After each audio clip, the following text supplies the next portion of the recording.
Nosso terceiro encontro com o Dr. Alfredo Guillermo Martim, ele nos falará sobre a sua experiência com refugiados e a sua preocupação com essa realidade que tende a aumentar em nossos dias atualmente e no futuro.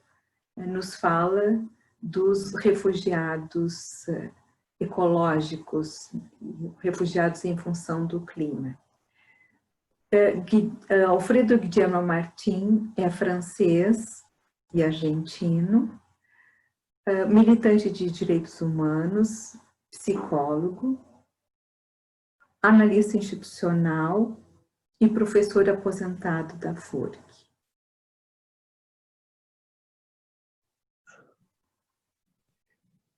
Primero, que la clínica con refugiados es, la mía experiencia, la clínica más difícil de todas. Inclusive más difícil que la clínica con psicóticos. Por varias razones, ¿no? Por la intensidad del sufrimiento, las personas, de la continuidad de ese sufrimiento no cotidiano de esas personas y danosa,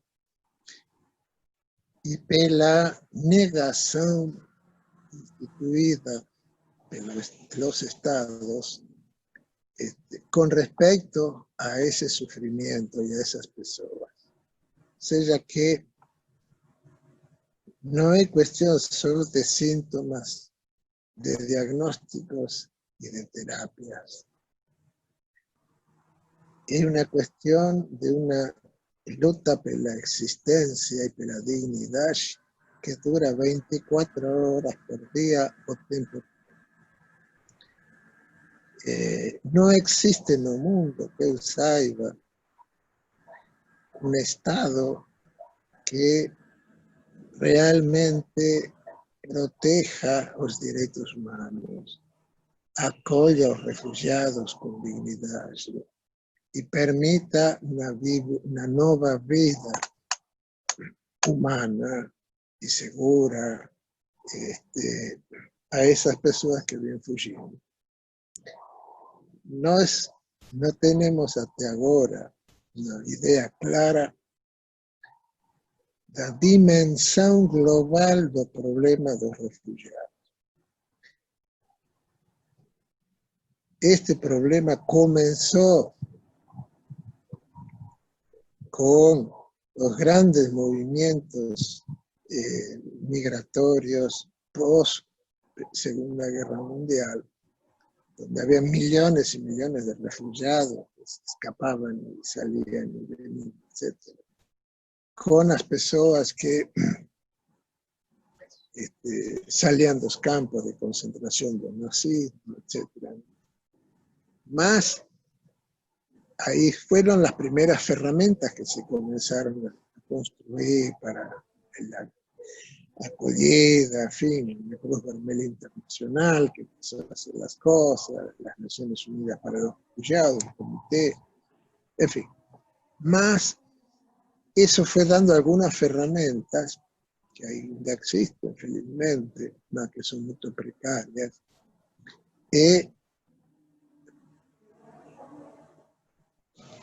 están limitadas a cuestiones de los refugiados políticos. Estamos en este momento de la humanidad y de aquí para los próximos 20 o 30 años enfrentados a una realidad muchísimo más grave y compleja que esta. No es solo cuestión de refugiados políticos, es cuestión cada vez más de refugiados ecológicos, ambientales. Y en esa categoría, entre aspas, de refugiados, cualquier uno de nosotros puede estar en cualquier momento. Es decir, que los fluxos internacionales que ocasionan migraciones masivas y que ocasionan pedidos de refugio masivos, van a continuar creciendo en una escala geométrica. Y mientras tanto, los estados están cada vez más reduciendo las posibilidades de acogida. Y los profesionales que estamos dedicados a esto somos siempre muy poco. E a formação profissional nesta área é muito fraca, muito fragilizada e muito limitada. Então, temos, por um lado, um crescimento exponencial e, por outro lado, um retraimento da capacidade de resposta. Este é o fundo da questão na minha experiência. O que tem feito em mim é que tentei multiplicar lo maior possível a sensibilização dos estudantes na universidade, dos profissionais, dos colegas, dos poderes públicos, enfim, na medida do possível, para acolher, acompanhar estas situações. Estando aqui, estando em França, em Espanha, em Portugal, enfim, em distintos momentos, não? Eu acompanhei os refugiados que veniam escapando das prisões de Montevideo, da Argentina, de Chile. Acompanhei também os sobreviventes das guerras coloniales africanas, os sobreviventes das guerras civiles em ex-Yugoslavia, pessoas que vinham fugindo do Sudeste Asiático, das purgas em Rumânia, na ex-União Soviética, até mesmo antigos refugiados da Guerra de Espanha, que quando chegaram a la clínica tinham 80 anos, 90 anos.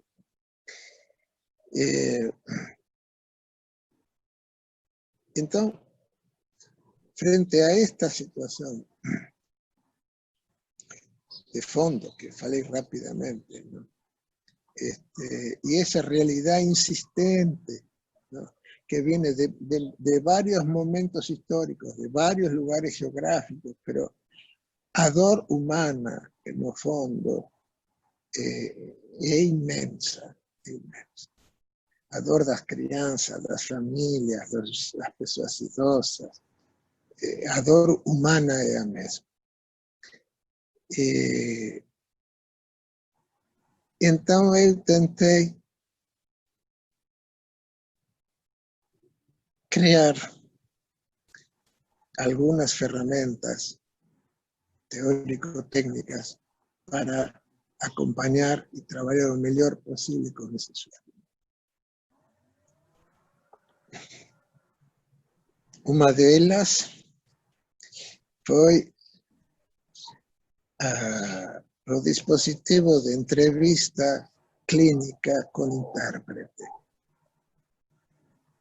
E que fui construindo pouco a pouco, que me foi muito útil, e que já foi objeto de um artigo publicado aqui em português, na Abrapso.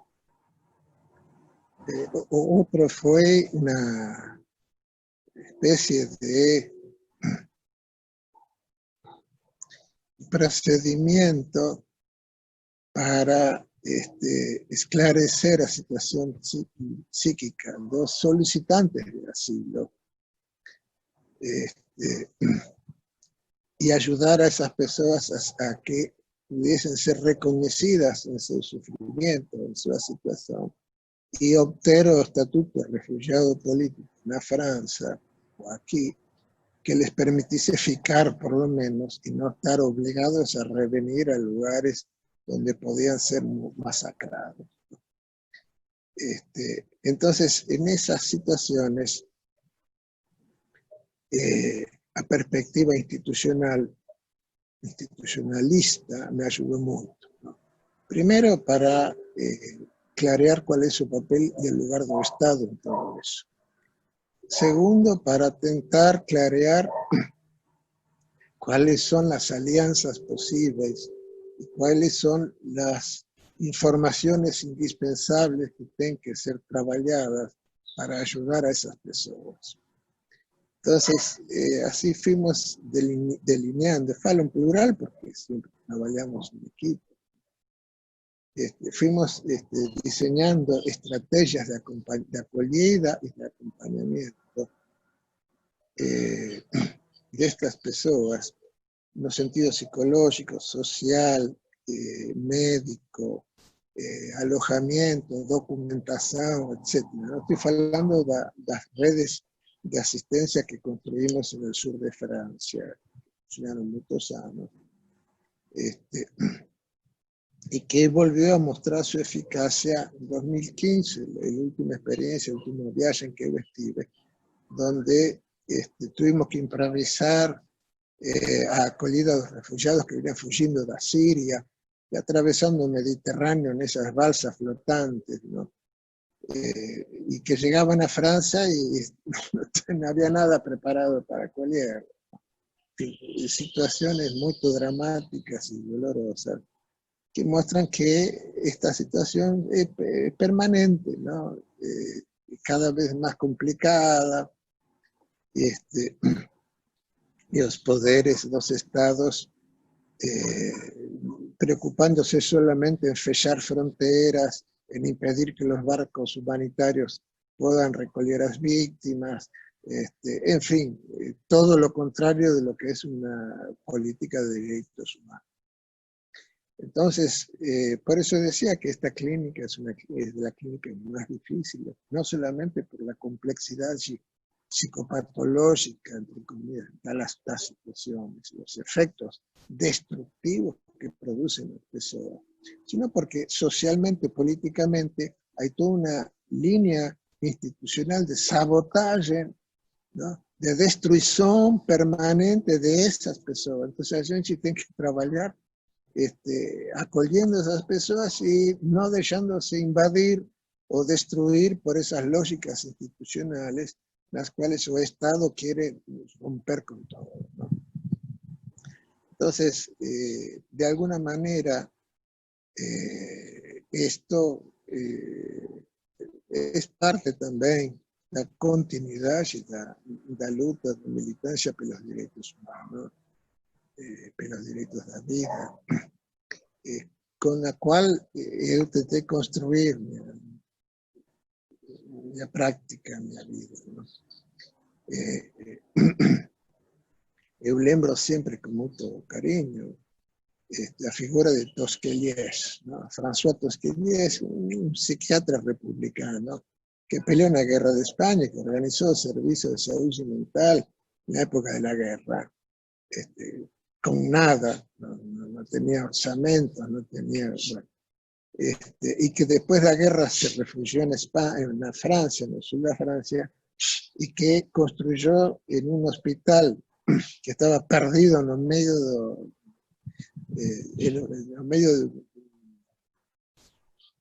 de una provincia muy pobre, en el campo estaba, ¿no? Santa Albán, y ahí creó el primer dispositivo de psicoterapia institucional, ¿no? Que bueno, todo eso merecería horas de diálogo y de intercambio. Pero si la psicoterapia institucional en Francia nació gracias a la actividad militante de Tosquelles. Y si la psiquiatría democrática en Italia nació y se mantiene, es gracias a la actividad militante y política de Basaglia, ¿no? Que los dos, Basaglia y Tosquelles, tienen pasado por la prisión, tienen pasado por los campos de concentración franquistas o mussolinianos, tuvieron ellos a propia experiencia, sus propias carnes, su propio cuerpo, su propia vida psíquica, lo que significa estar en un campo de concentración, estar sellado, estar incomunicado. Y para terminar, hoy, no con esta pandemia, en la cual estamos todos sumergidos, hay muchas personas que dicen, ay, pero hoy no aguanto estar sellado en mi casa, hoy no aguanto estas medidas de restricción, de salir, y no se puede ir al fútbol, no se puede ir a una boate, no se puede ir aquí, no se puede ir allá. estamos empezando a descubrir en mínima escala lo que significa estar fechado, ¿no? Estar trancafiado. Si nos hacemos un pequeño esfuerzo de imaginación y dijimos, bueno, mire, ahora usted está trancafiado en su casa y no está contento, mas usted tiene televisión, usted tiene celular, usted tiene teléfono, você está con su familia, tiene comida, tiene agua, tiene sus servicios, você puede comunicarse fácilmente con los vecinos, con la familia, con el resto del mundo.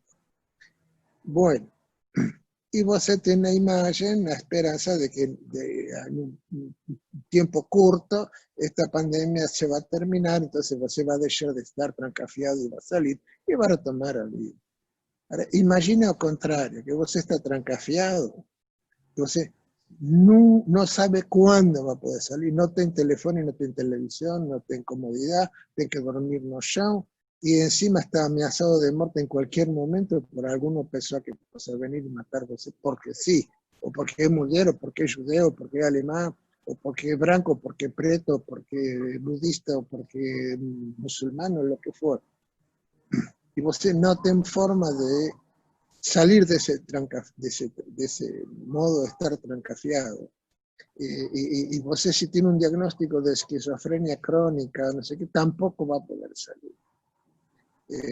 Y encima de estar trancafiado, você tiene que aguantarse tratamientos inhumanos, injustos, ¿no? De electroshock y de cosas por el estilo, que lo dejan peor que 10 veces o 1000 veces peor de lo que estaba cuando você empezó. Entonces, estamos empezando a comprender algunos lo que significa estar trancafiado. Si podemos pensar en ese trancafiamiento para los hospitales psiquiátricos, para los pacientes que están trancafiados, si podemos pensar qué es estar trancafiado para los refugiados, para los solicitantes de asilo, ¿no? Para personas que, por ejemplo, atraviesan 10, 15, 20 mil kilómetros a riesgo de su vida para llegar a un país dito liberal, democrático, occidental, de primer mundo, y encontrarse con que está todo fechado y que no puede tener documentos, no puede trabajar, no puede estudiar, no puede recibir una ayuda, no puede hacer nada. Está trancafiado fuera, pero está trancafiado, ¿no?